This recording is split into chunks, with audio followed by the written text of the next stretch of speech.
Hi, this is Jason, and today I'm going to talk to you about some common misconceptions about the injury claim process. One of them is that you have to sign every document that the insurance adjuster sends you. Now, there are two insurance adjusters in a typical case. There's the insurance adjuster for the other guy's insurance company and the insurance adjuster for your company. And the distinction is important.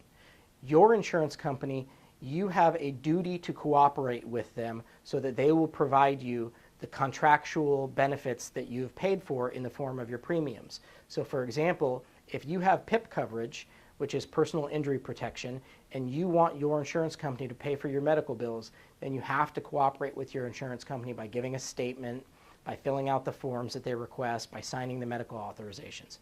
That, however, is distinct and separate from what you have to do with the other person's insurance adjuster.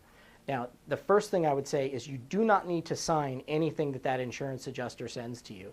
In fact, I would advise against signing anything, or at the very least, speaking to an attorney before you make the decision to sign something. Another thing is that you do not have to give the other person's insurance adjuster a recorded statement.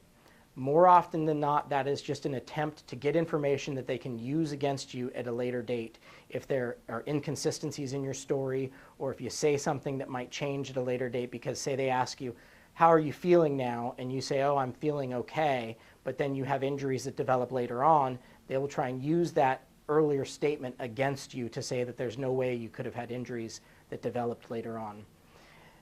The most important thing to remember is that insurance adjusters are not always going to be forthcoming and completely honest with you.